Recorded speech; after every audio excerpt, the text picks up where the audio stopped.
Hi there, I'm Marie. My video today is entitled It's Never Too Late, and it's about 6 people who achieved artistic success after 70. Now you might think you're too old to pursue your dreams, or that it's too late to achieve something new. But the truth is, age is no barrier to creativity. Just like me, when I was in my 60s, I wrote my first book, Olga, A Daughter's Tale, and in my 70s I wrote a screenplay based on it.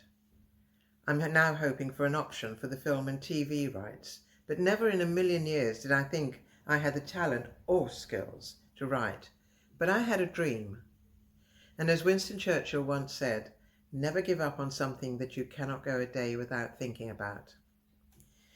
The 6 other individuals we're about to explore prove that it's never too late to make your mark or achieve success, whether the world celebrates you or it's a personal triumph.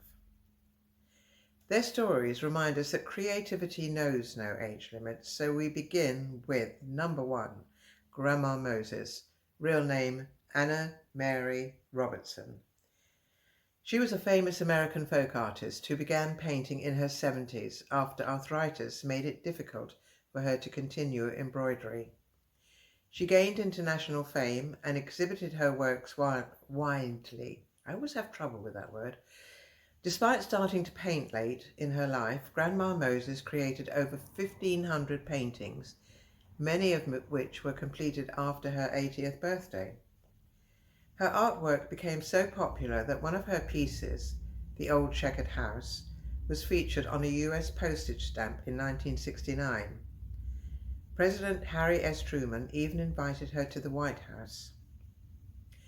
Number 2, Harry Bernstein, a British-born American author who published his first successful memoir, The Invisible Wall, at the age of 96. He began writing it after his wife's death, achieving literary success in his later years.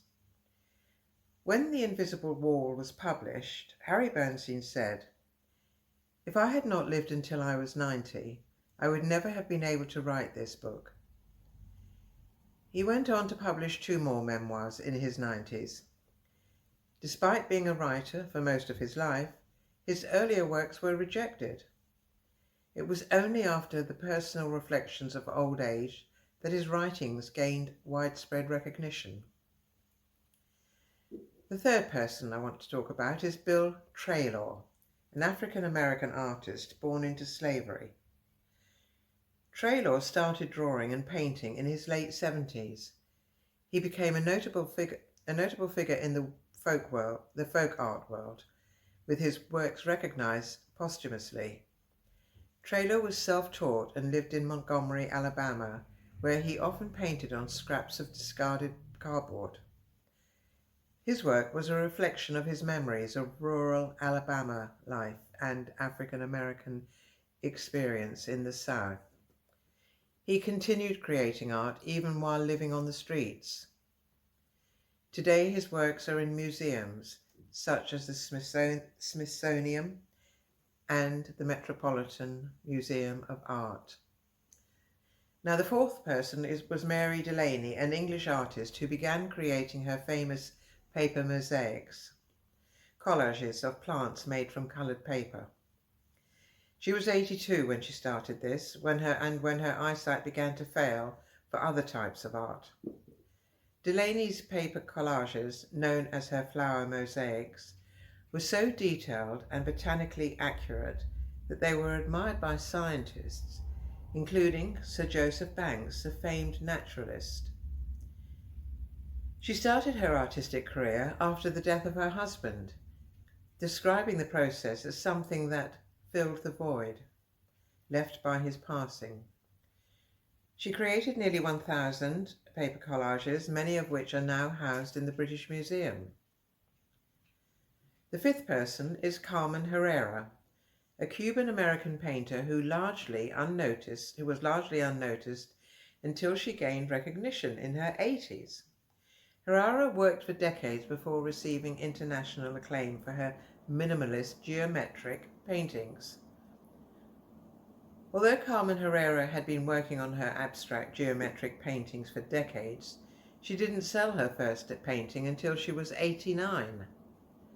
Despite this late commercial success, she continued working every day into her hundreds, famously saying, "I do it because I have to do it. It's a compulsion that also gives me pleasure." The final person is Tatsuo Horiuchi, a Japanese artist who began creating digital artwork using, of all things, Microsoft Excel. He was in his 70s when he started. His unique use of spreadsheet software to create intricate landscapes gained him fame later in life. Horiuchi, known for using Microsoft Excel as his medium, initially began learning the software because he wanted to create art without spending money on supplies. His Excel art has since been displayed in exhibitions across Japan. He once joked that he found Microsoft Excel easier to use for drawing than more conventional design software like Adobe Photoshop. So each of the 6 people I highlighted showed remarkable creativity and persistence, proving that it's never too late to achieve artistic success. Remember, it's never too late to start something new, to follow that creative urge, or to prove to yourself that you can. Whether the world takes notice or it's just for you, your creative journey is always worth pursuing. Thanks for watching, and don't forget, sometimes the best things happen to you when you least expect them.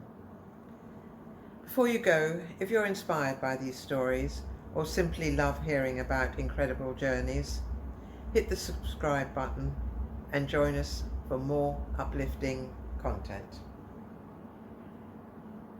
Don't forget to like the video and share your thoughts in the comments below. Let's keep the conversation going, shall we?